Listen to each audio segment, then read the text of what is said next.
If you're looking for proven ways to take your fundraising results to the next level, you're in the right place. Welcome to the Intentional Fundraiser Podcast, hosted by Tammy Zonker.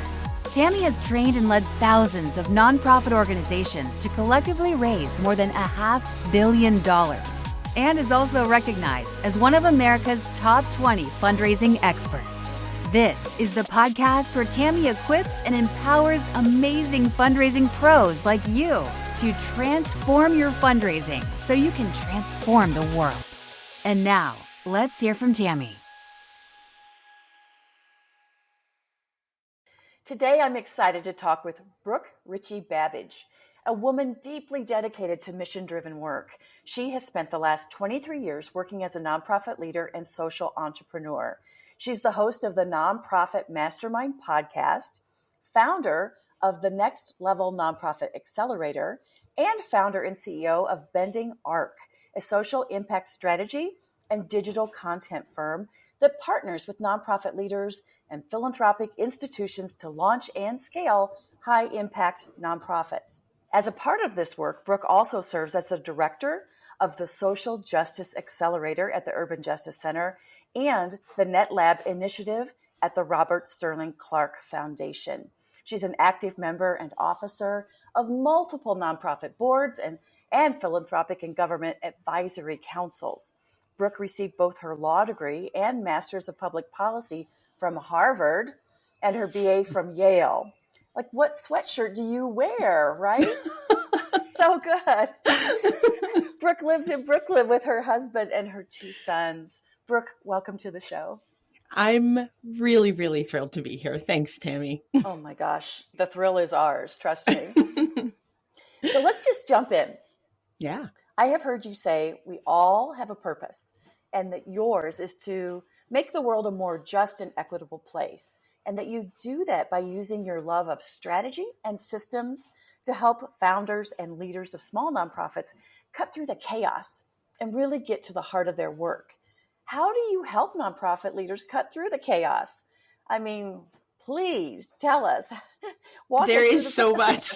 There is a lot of chaos. And I use that word intentionally because when I was a nonprofit founder and leader, there were days when you would just sort of get to the end of the day and think, what did I do today? What did I accomplish? What actually, who did I meet with? And it can feel chaotic.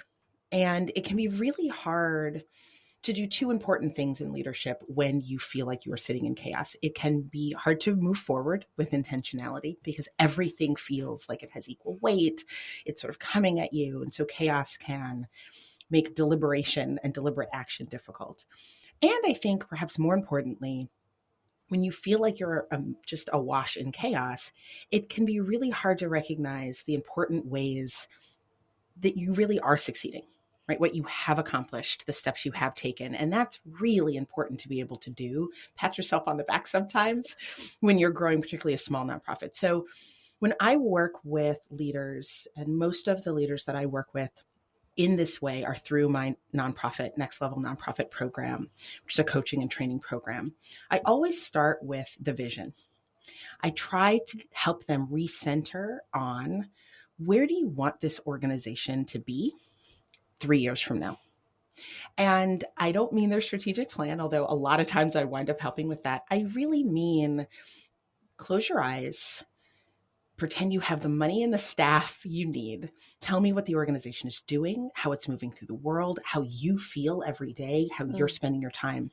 And I'm a very firm believer in visualization as a tool for helping us move forward. And so I use that with my folks. Start with the vision, that's your North Star. And then we reverse engineer from there, right? We understand that, of course, there is a gap. Of course, there will be a process. But if that's your vision, what is the plan? What are the tools? What are the resources that you will need to get there? Wow. Let me ask this. I find that fascinating. When you first approach someone that you're working with, a client, and you say, visualize what that looks like 5 years, 7 years, 10 years. Yeah. You've got the money and the staff. I suspect because we are so entrenched in the culture of scarcity and chaos and not enoughness, Yes. But it has to be challenging for them to even get to that place where they can visualize. Absolutely. I just had this thought yesterday.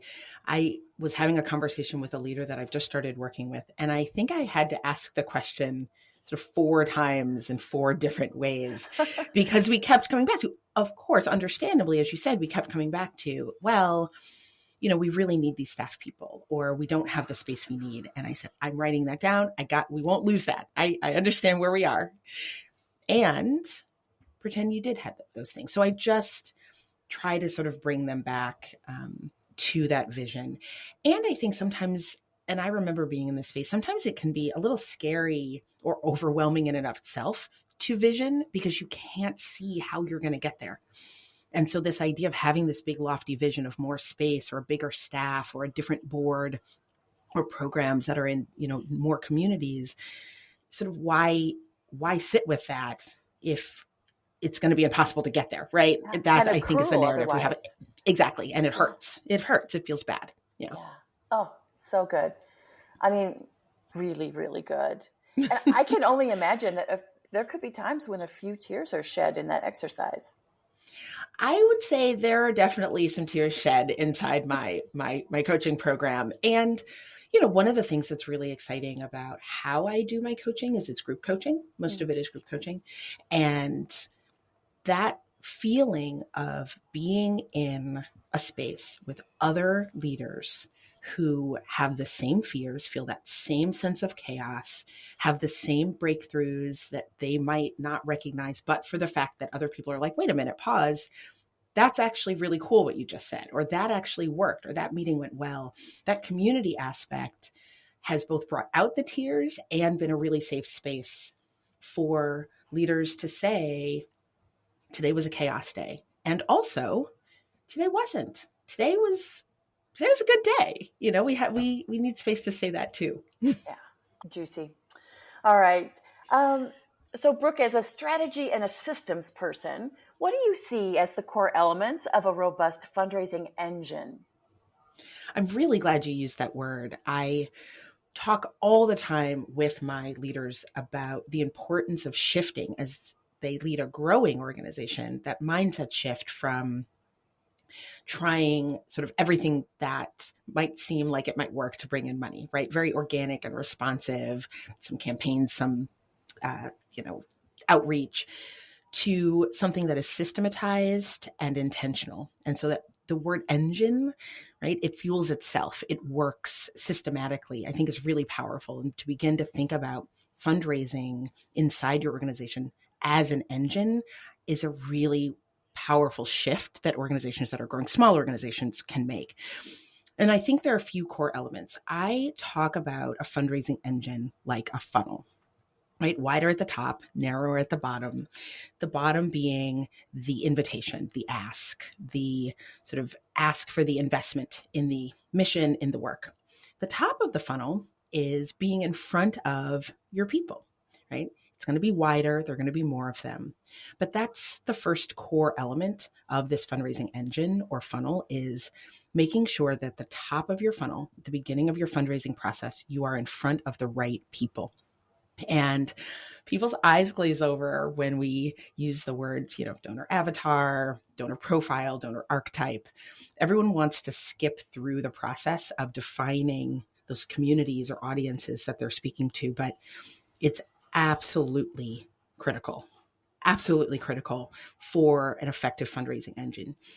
You have to talk to the people who raise their hands easily and naturally and say, the work you're doing, the mission you're working towards is exciting to me. There are those people in the world, and those are your people. And so you start, the sort of first core element is making sure you're talking to those people and not to the other people, right? Not to the people who don't have a natural affinity. The second core element is you have to have systems inside your organization for building intimate relationships with your funders. And the catchword is cultivation. But all that means is taking these people who at the top of your funnel say, yeah, what you're doing, the kind of change you're bringing about in the world is actually really interesting to me. Tell me more. And building intimacy with them, a sense of connection, where they know about what you're doing, they understand how you move through the world, they understand your programs, they see their own vision for change in your work, right? That's what affinity is. And they trust that you can do what you say you're going to do, right? Know, understand, like, and trust. Those are the 4 core elements of an intimate relationship with a donor. And then the last core element of a robust fundraising engine is the ask, is asking the right people for the right amount at the right time. And there are a lot of leaders that get nervous about multiple asks throughout the year. But a robust fundraising engine really means putting the right invitation in front of the right audience, right? These people that have an affinity for some part of your mission at the right time. And so you're doing different asks at different times throughout the year and scheduling those out and being strategic and thoughtful about who you're bringing into your funnel, how you're building intimacy with them, and when you're going to ask them throughout the year. That's when you really have that fundraising engine. Love it. So, Brooke, the first element that you described talked about the right people. And I just like to dig a little further into that because I feel like often when I'm working with clients and they're talking about the right people, who they're really referring to are people with money, wealthy people, philanthropic people. And to your point, if they're not our people, like they're not our people if they're not aligned with our vision and our mission and our values. Tell us more about, from your perspective, unpack that a bit for us, if you would. Absolutely. I can't tell you how many times I've had conversations with people who are like, if we could just get to Oprah, right? If we could just, if Mackenzie Scott just knew about our work. So I'm really glad you mentioned that. I think what I will say about that is really just going back to this concept of affinity, right? That fundraising can be easy or fundraising can be hard. And hard fundraising is when you sort of treat your messaging and your outreach like a billboard, right? You feel like if I can just say the right thing and put the right message in front of somebody that has a lot of money, then, money will come in. That's actually hard because it doesn't work, right? That's not how people give. People give philanthropically because they are investing in some vision of a future world that they are really passionate about. So fundraising is easy when, or I should say frictionless. It's not easy, but it's frictionless. It flows when the asks that you do, when the invitations to invest, when the relationships you're trying to build start with people who are already passionate about the work you're doing. And really, they just need to know about it and understand it in order to feel comfortable giving. That's that cultivation piece I talked about, knowing, understanding, liking, and trusting. Yes. If you start with people who share your vision for social change, share your vision of the kind of world that your organization is committed to building, start with them. They have an affinity for your mission. Those are your people. And it doesn't actually matter as much. Research has borne this out time and time again. It doesn't actually matter how much money you think they have, whether they are wealthy or not wealthy. It turns out that people in the bottom quintile, in terms of the money, in terms of income, actually give a higher percentage of their income philanthropically. Right. So the correlation between wealth and giving isn't as binary as we think it is. What really matters to make fundraising flow is finding those people who are passionate about what you are passionate about. And then starting only with them, build the relationship, build the trust, help them understand what you're doing, and then invite them to invest. Love it. Thank you for unpacking that. That's so helpful. Yeah. It's so important. It is. I mean, that is the essence of philanthropy. That's the essence of generosity, of giving. That's right. Yeah. Yeah.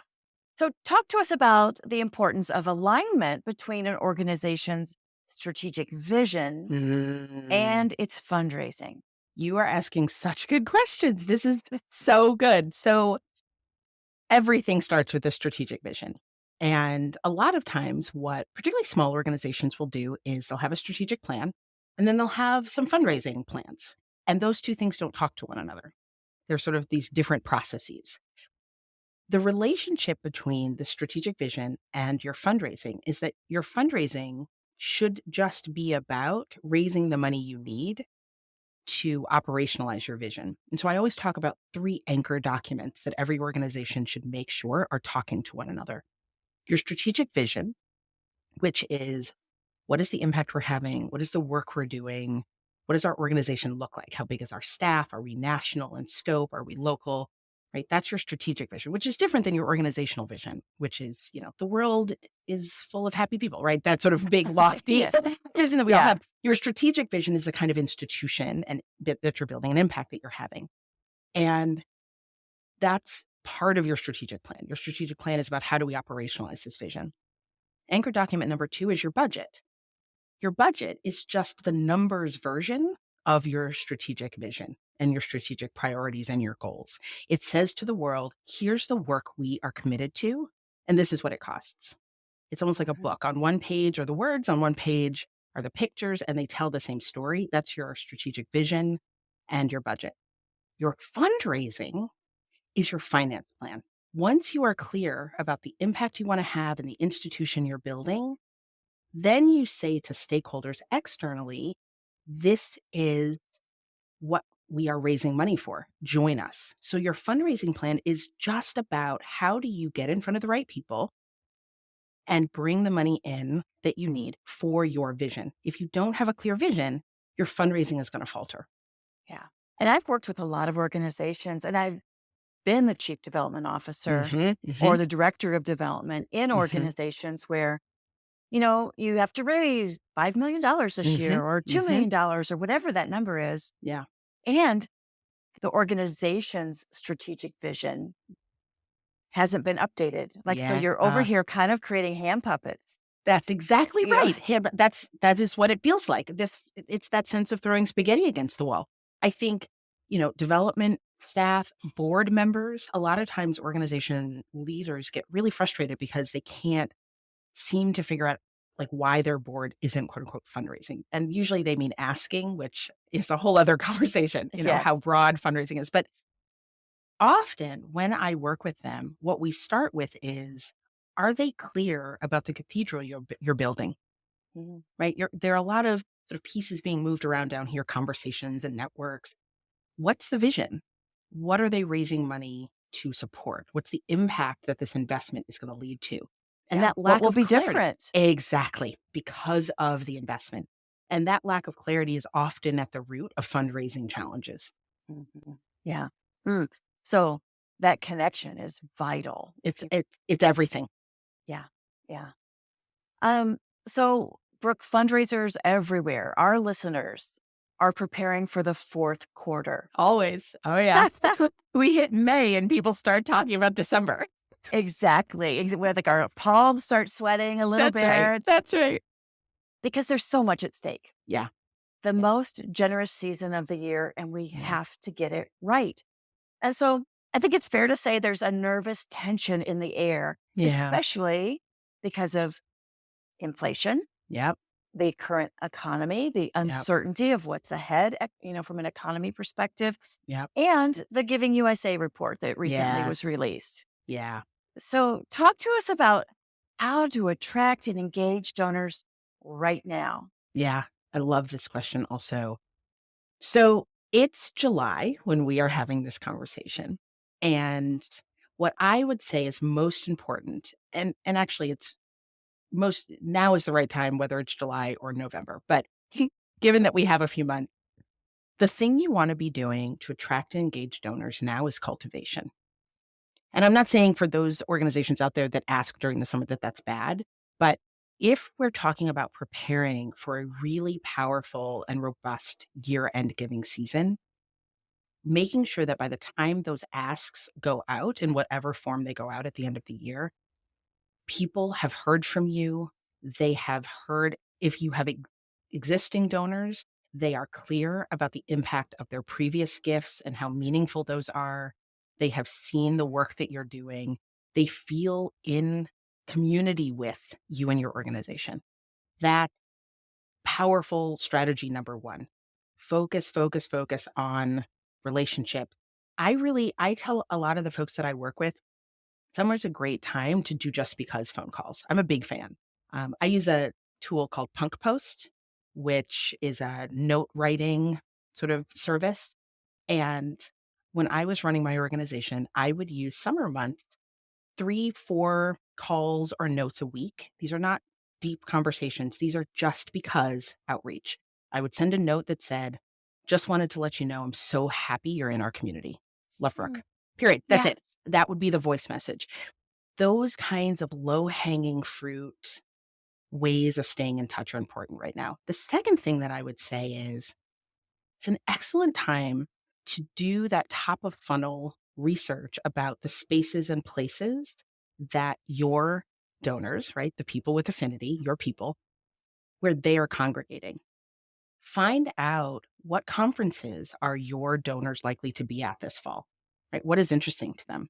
What podcasts do they listen to? What magazines do they read? What Yes. influencers do they follow? This is an excellent time to be doing that information gathering so that you can tee yourself up September, October, November to be in those spaces, right? Run a workshop, moderate a panel, do a guest blog post, speak on a podcast, be in those spaces so that they're hearing about your organization. You become part of the water that they're swimming in spaces that they're already comfortable in, that they already trust. Again, by the time you get to December, November, December, it isn't shocking for them to get a letter saying, hey, you've already heard about us. I met you at that conference, or, I spoke to you this summer and you said you were excited about blank. Let me tell you about blank. We're asking for an investment to support that.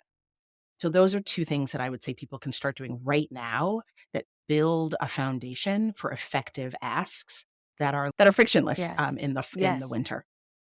Yeah. And they truly are like pouring into that relationship and based on Yeah, shared values, shared interests. And absolutely. yeah, I love that, Brooke. I think that's amazing. Um, so my last official question is how can our listeners do their important work without experiencing overwhelm and burnout, especially with the Yeah, staffing shortages that our sector is yeah, experiencing right now? yeah. That's a big one. I wish I had one answer. I'm a Virgo. I'm a problem solver. So I want to be able to say, do this and your overwhelm will go away.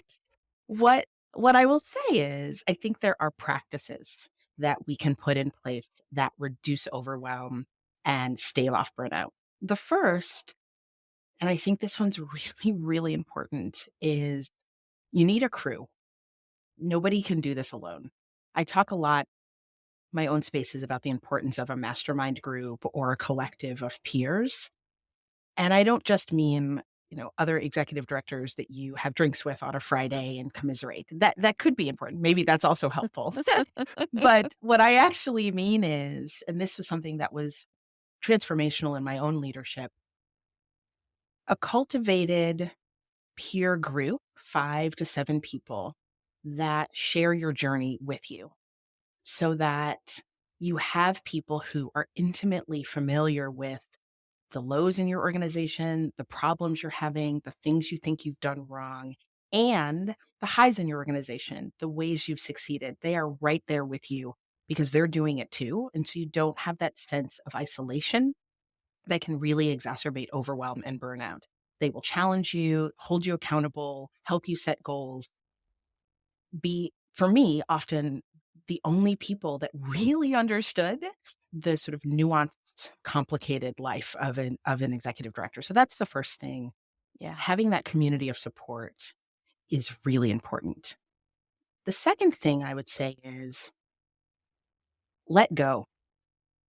I think I think we white knuckle a lot, that everything feels urgent right now, immediately now. And if we don't solve all of the problems by December 31st of this year, then our organization is going to go up in flames. And I only say that jokingly because I have been in that space multiple times and because Mhm. I sit in that space with the leaders that I work with. And sometimes getting permission from a coach, from a peer, to let go of some of the things on your list and say, so we're not actually going to do all of the things this year. That's really important to be able to say. And getting help figure out which of those things to let go can be really, really powerful. The last thing that I would say, and this is more of a technical sort of tactic, I'm a big fan of time blocking Mm. Yes, as me a too. just, yeah, as a productivity tool. Do you use that in your own sort of world? Absolutely. Like, I actually don't even schedule meetings on Mondays Yep. because I need that time for a Yes. whole host of other things. Absolutely. I am the same way. Mondays are I call them my CEO day. But Yes. I really encourage the leaders that I work with to, even if you can't take a whole day, a half a day, right? A really big chunk of time twice a week that is dedicated to deep thought, deep work, checking things off your list, whatever you need that time to do. And the pushback I always get is, I can't do that. There are fires all around and, people are going to explode. But actually, in 100% of the cases where I have worked with a leader to even just set up one time block a week, nothing breaks. Everything adjusts. It's fine. And actually, that sense of overwhelm starts to be reduced when they know that there's some time in their week that is sacred for thinking and planning and breathing. So those are three strategies that I would point to. I love those. And I will tell you, so I definitely do many of them, but not all of them. So I'm going to Mhm. be revisiting. Like, there was some really great nuggets in there, Brooke. Thank you. Thank you. Mhm. Yeah. At the end of each episode, I like to ask a few rapid fire questions to give even more value to our Yeah, listeners. Are you ready? I'm ready. Okay. So the first question is, what's the best fundraising advice you've ever received? Don't take it personally. Not about me. Yeah. Oh, that's good. And that's not just fundraising, that's life advice. That's life. That's adulting. Absolutely. that that is adulting. Yeah. When we can separate out the personal, it makes us braver. It makes it easier to bounce back from the nose. So, absolutely. Yes. Yeah. Yeah. What book do you recommend to our listeners and why? I am a big fan of a book called Superfans by someone named Pat Flynn. He writes about how to build a community of raving fans. And essentially, when you're trying to grow and lead an organization, I talk about the growth equation. Know where you're starting from, know where you're going, and build community. And that build community piece is absolutely critical. We can't do it alone ourselves as leaders, and you can't have impact without a community. And this book is a virtual workbook. I mean, it's just the clearest, simplest articulation of a roadmap for building an authentic, connected group of affinity based fans for your work. Mm, I have not read that one. So, Amazon.com, here I come. Yes. What are the three most important traits of a successful fundraiser? So you mentioned scarcity a little while ago. I'm going to say the Yeah. first is an adherence to abundance. You have to believe that there is enough for all of us to have the impact we want to have in the world. I think second is resilience. You got to be able to take the nose and get back up and go back out there. And the third that I have found really, really helpful in my fundraising is humor, because sometimes you just got to laugh. Yes. Yes, indeed. Oh, I love that. Brooke, what's your favorite conference and why? So, my friend Jess Campbell runs a conference every fall called Raise More Together. It's actually coming up in August. And it's one of the best fundraising conferences and actually nonprofit conferences I've ever been to. It is a combination of mindset and nuts and bolts. She talks literally every session is just fire about how do we raise more money for our organizations collectively and as fundraisers. It's excellent.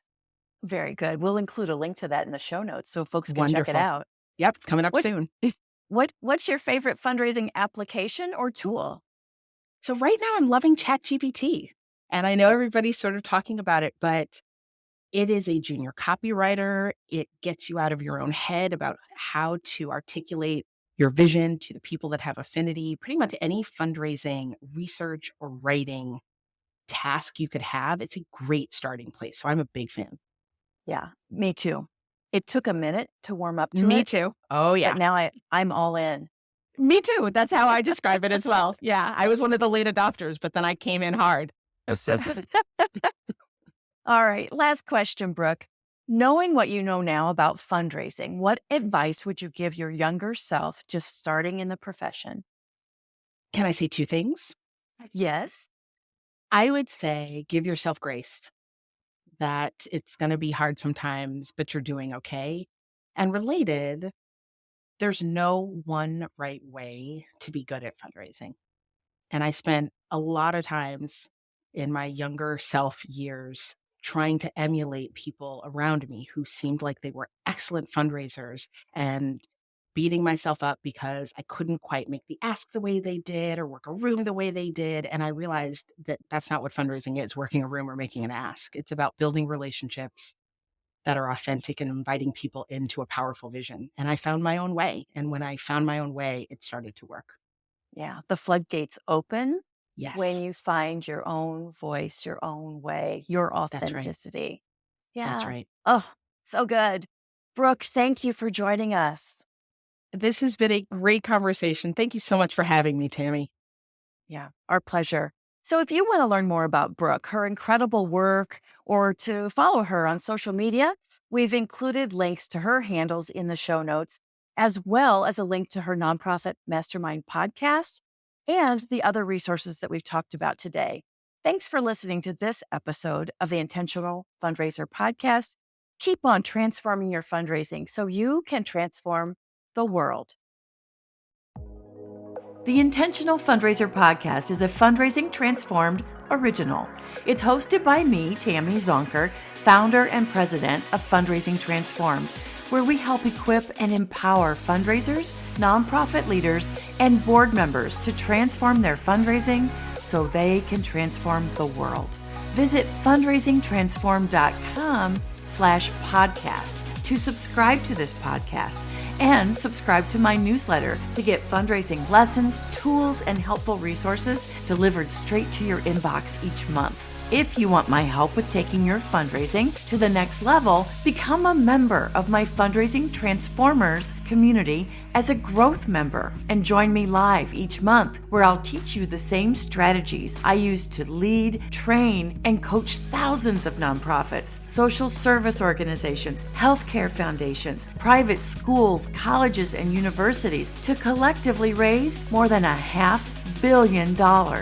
Including a single gift of $27.1 million. As a member, you can participate in my Ask Me Anything sessions every month and get answers to your burning questions. Chat with other growth members inside our private and safe online community about what you're working on, struggling with, and share lessons learned. And get instant access to my growing library of on-demand self-paced training classes. New content is added every single month. Learn more about becoming a member at fundraisingtransform.com/growth. Talk soon.